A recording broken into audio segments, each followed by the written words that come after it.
Será que é difícil entender um governo do Brasil depois daquele escândalo todo que foi o governo Collor? Só é difícil você achar que é, que eu vou te explicar bem tranquilo. A importância e os marcos ali do governo de Itamar e também do FHC. Fica até o final que você vai descobrir.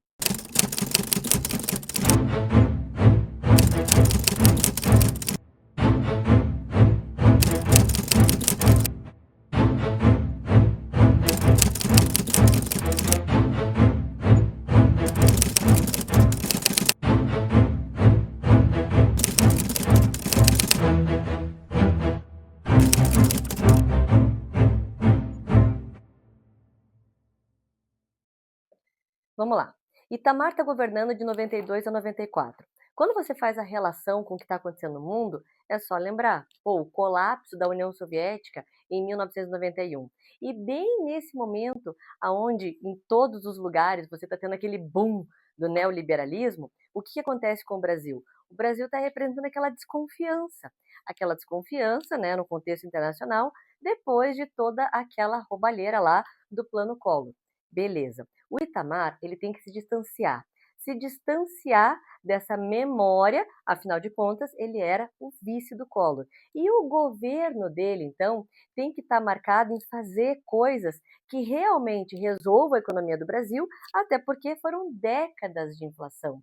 E, ao mesmo tempo, né, preservar ali a imagem dele. Tudo bem que fotografia no carnaval, com uma modelo, sem calcinha, não foi lá, né, muito bacana, mas também o cara era solteiro, não vamos julgá-lo. Tá, mas falando agora da economia.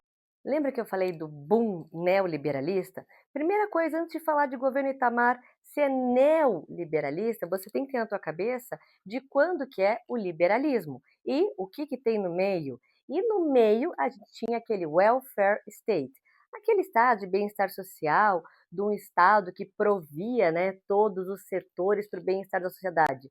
Mas isso foi no contexto dos anos 30.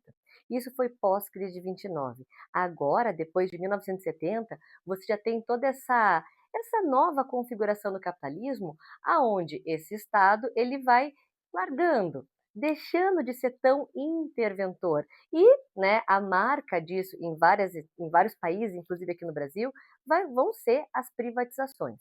Bom, e no meio disso tudo, o Itamar ele até pensou em renacionalizar a Embraer, mas depois ele mudou de ideia pensando, né, na perda financeira e questão de modernização, mas ele precisava de recursos.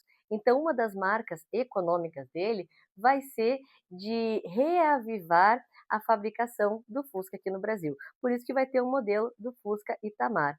E é no ano de 1993 que duas coisas importantes acontecem.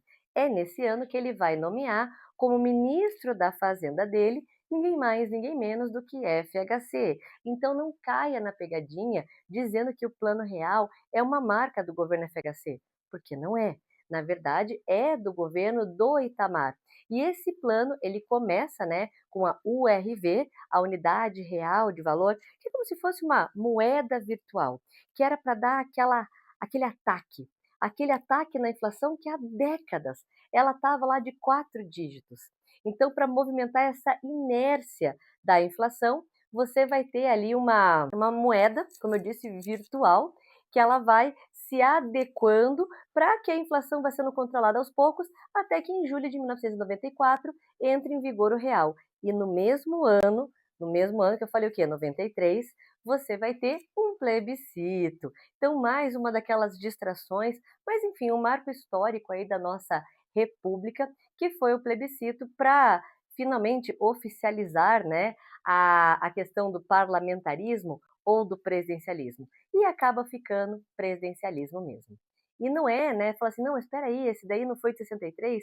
Gente, tem que lembrar também, né, que essa monarquia parlamentar, ela estava lá no segundo reinado. Então também, né, se perguntou se, sei lá, não queria voltar para a monarquia, mas não, fica com o presidencialismo mesmo, nada de monarquia parlamentar, que era aquele modelo que foi derrubado pelo golpe da República. Quando termina, então, o governo do Itamar, vem, né, ficou pronto ali o caminho para o seu ministro, que era o FHC. E o FHC, ele vai ter várias privatizações importantes, é isso que você tem que lembrar, em especial a Telebrás. Esse cara, ele vai conseguir no governo dele a aprovação de uma emenda aonde pela primeira vez vai ser permitida a reeleição, então ele vai ser o primeiro presidente reeleito, né? E ele ganhou lá em primeiro turno, a primeira eleição dele, com toda aquela euforia por causa do Plano Real, que tinha sido então identificado com ele, né? Uma inflação que estava de mais de 2.000%, caindo lá para 20%, isso lá no ano de 95. E também, falando agora de FHC, já que a gente falou de neoliberalismo, de privatização, de plano real, de trazendo Fusca de volta, uma coisa que você tem que lembrar do FHC. Existiam, né, para fazer essa transição do neoliberalismo e abandonando lá o estado de bem-estar social, algumas bolsas auxílio, bolsa gás, que futuramente vão ser todas congregadas em uma bolsa só, tá? Na Bolsa Família.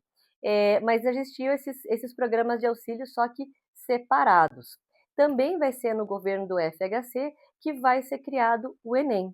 Então, esse Exame Nacional do Ensino Médio, para poder medir, né, os índices aí de como é que estava a educação no Brasil e também corresponder a algumas exigências do próprio FMI. No final, esses caras, os dois, Itamar e FHC, você tem que ter eles na mente como sendo as pessoas da transição para uma estabilidade comparado com o que estava acontecendo antes deles no Brasil. E no plano externo, né, era uma geral instabilidade. E aqui uma curiosidade para fechar. O presidente Bill Clinton foi o primeiro presidente dos Estados Unidos a vir para o Brasil, né? Depois de muito tempo que um chefe de Estado norte-americano não pisava aqui, desde 1960. Então é isso, bem simples, bem rápido, não caia nessas pegadinhas. Espero que tenha entendido. Deixa o teu like, teu comentário e até a próxima. Hey!